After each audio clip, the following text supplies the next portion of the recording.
Assalamualaikum warahmatullahi wabarakatuh. Salam sejahtera, salam kimia, kenali dunia dengan kimia. Saya Rian Lutfi Alamsa, nomor NIM 19080360115 dengan dosen pengampu Ibu Mulyatun MSI selaku dosen pengampu kimia koordinasi dan organologam kimia 4A. Di sini saya akan menyampaikan materi terkait isomerisme sulfat. Sebagai introduction, sebagai pengantar, isomerisme senyawa koordinasi. Seperti yang kita ketahui bahwa isomerisme bukan hanya milik senyawa organik, tapi senyawa koordinasi pun memiliki gejala isomerisme. Nah, kita perlu mengetahui dulu apa sih senyawa isomer. Kalau senyawa koordinasi tentunya kita sudah mengetahui apa yang dimaksud senyawa koordinasi. Karena di perkuliahan sebelumnya sudah kita pelajari dijelaskan bahwa yang dimaksud senyawa koordinasi pada perkuliahan ini adalah suatu senyawa yang melibatkan pembentukan ikatan kovalen koordinasi antara atom pusat berupa logam dan suatu atom non-logam dari ligan atau non-logam. Ini adalah disebut sebagai atom donor dari ligan yang yaitu atom yang mendonasikan pasangan elektron bebas untuk dipakai bersama-sama atom pusat. Nah, lalu apa itu isomer? Isomer adalah senyawa-senyawa dengan rumus molekul yang sama tetapi memiliki struktur yang berbeda. Nah, isomer itu senyawa-senyawa yang ini definisinya sama ya. Definisi isomer itu sendiri sama dengan apa yang sudah dijelaskan di kimia organik. Jadi, isomer itu adalah senyawa-senyawa dengan rumus molekul yang sama tetapi memiliki struktur yang berbeda. Jadi dia memiliki rumus yang sama, jumlah atom penyusunnya sama, tetapi secara strukturnya yang berbeda. Ada kemudian jika nanti kita telusuri lebih jauh adalah secara struktur sama, tapi kemudian penataan pada atom-atom itu berbeda. Itu pun isomer. Jadi karena ada perbedaan struktur, ada perbedaan penataan atom-atom pada 3 dimensi mengakibatkan senyawa-senyawa ini memiliki sifat yang berbeda. Yang memiliki karakteristik yang berbeda. Nah, ini ada contohnya yang sederhana. Kita mulai dari senyawa organik. Yang pertama ini ada pentana, lalu ada 2 metil butana, yang ketiga ada 2 dimetil propana. Nah, ketiga senyawa ini jika kita perhatikan memiliki jumlah karbon yang sama, yaitu karbonnya 5.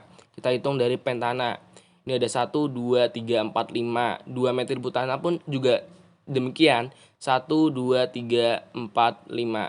2 dimetil propana juga sama. 1, 2, 3, 4, 5.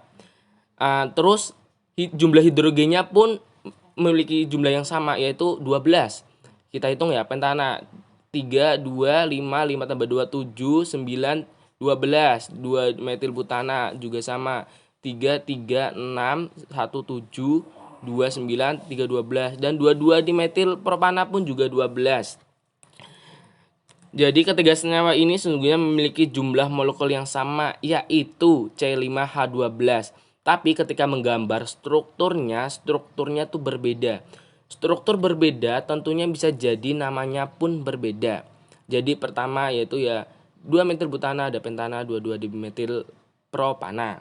Kalau kita lihat ketiga senyawa ini rumusnya sama, struktur bakula, karakteristiknya pun berbeda. Nah, kalau senyawa organik seperti ini, misalkan kita tinjau titik didihnya, dari ketiga senyawa ini pentana memiliki titik didih yang paling tinggi dan yang paling rendah adalah 2 dimetil propana.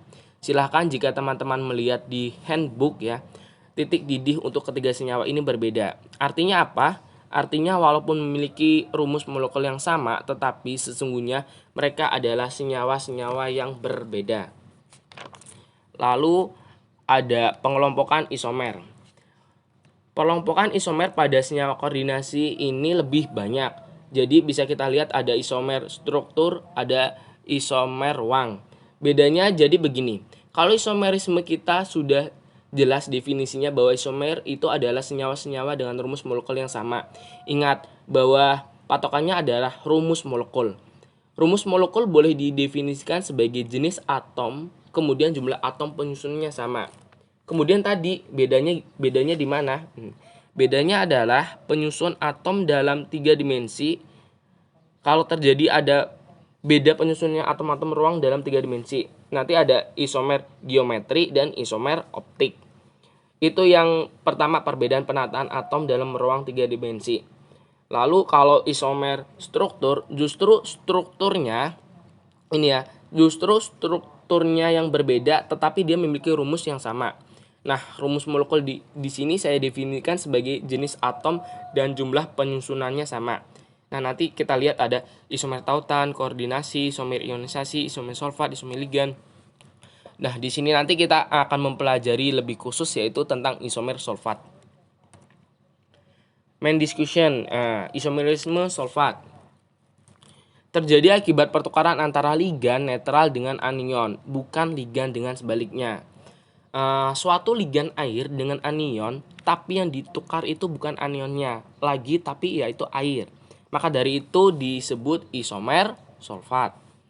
Contohnya kita lihat. Di sini saya punya heksaquarkrom 3 klorida. Ini yang pertama ini. Yang pertama satu air keluarkan dan satu Cl masuk di dalam. Ini keluar dan Cl ini masuk di dalam. Ya, airnya saya keluarkan dari ligan menjadi hidrat dan Cl-nya yang asalnya merupakan anion penyeimbang saya masukkan menjadi ligan. Ini nanti berwarna ungu.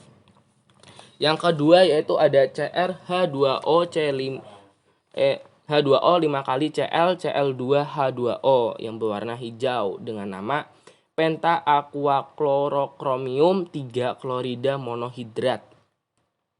Selanjutnya ada CrH2O 4 kali Cl2Cl2H2O yang berwarna hijau gelap.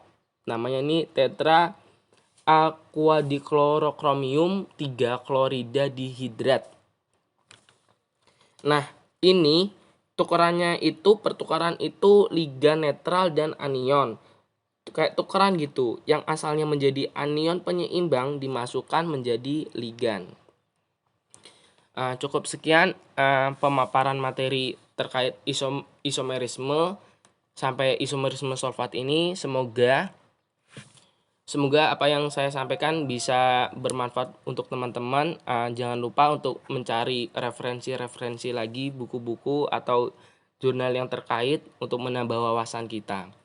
Terima kasih. Akhirul kalam. Wassalamualaikum warahmatullahi wabarakatuh.